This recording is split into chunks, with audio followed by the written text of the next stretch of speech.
Hindi ko pigilan. Hindi ko pigilan umiyak. Paalam. Medyo malungkot muna tayo sa bidyong ito dahil ang pinakamatanda, pinakamasipag at pinakamabait naming aso na maalam na sa araw na ito. Ay, wala na. Wala na si Puti. Nagasiuso pa yung isang anak.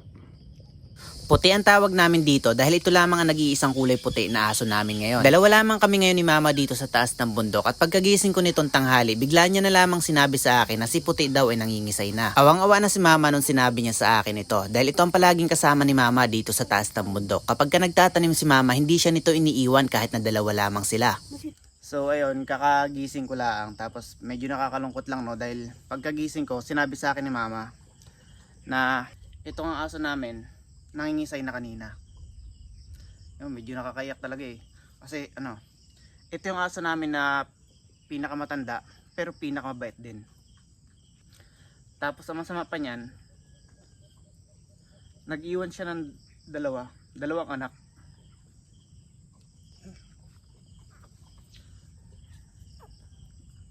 Itim at puti, mga ano pa lang sila, 5 araw pa lang.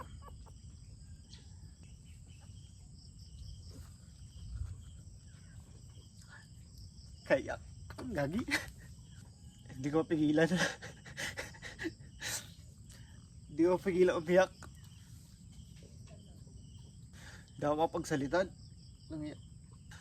Malambot-lambot pa siya kasi kakamatay niya lang kasi.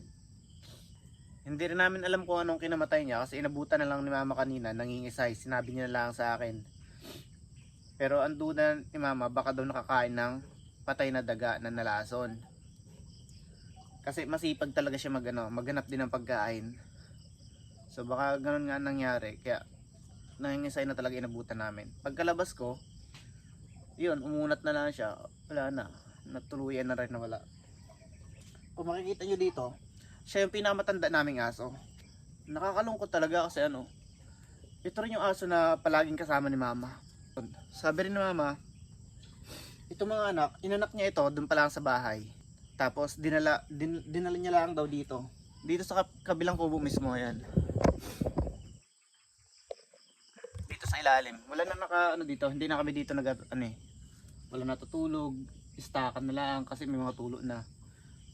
Dinala niya ngayon dito sa ilalim. Dito niya ngayon ito inalagaan. Tapos ganito nga nangyari. Hindi, ang ganda sana kasi may bantay itong kubo. Papakainin na lang siya kapag pumunta dito. Pag pumupunta kami dito, ganoon, papakainin na lang sila. Yan nga lang, ganito naman nangyari. Tapos ang ganda pa ng dalawa niyang anak ko.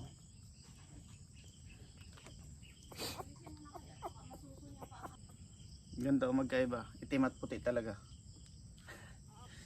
Habang naghuhukay ako ng paglilibingan ko ni Puti, hindi ko mapigilan ang luha ko sa tuwing naaalala ko kung gaano siya naging kabait na aso sa amin. Sa lahat ng aso dito sa bahay, ito yung pinakamasipag at pinakamabait. Napakadali nitong sawayin at nung kabataan pa nito, ito rin yung madalas naming sinasama kapag kami ay nangangaso. Kahit mag-isa rin lamang minsan ako dito sa taas ng bundok, itong aso na ito madalas ko rin nakakasama. Hindi ito basta nangunguha ng pagkain hanggat hindi binibigyan. Kapag minsan at kakaunti din lamang ang naibibigay na pagkain sa kanila, hindi na ito nakikipag-agawan dahil mag-aaway lamang sila na mas bata sa kanya. Kusa na ito naghahanap ng sarili niyang pagkain. Wala man ako gaano mga picture o mga video nito, may pagmamalaki ko pa rin ang mga alaala ko dito.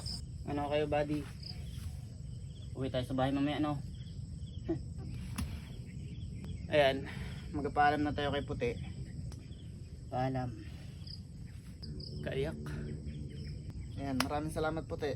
Ano yun, sobrang pasalamat ko dito. Kasi nga, kahit mag-isa lamang si Mama dito sa bundok, nagtatrabaho sa gulayan, ito yung kasama niya.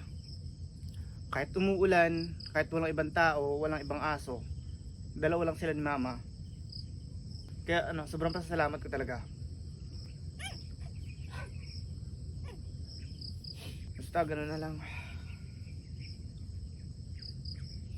Nakakaiyak. Pero mas okay na rin siguro to kasi kung makikita nyo naman dito, nagalagas na yung buhok niya.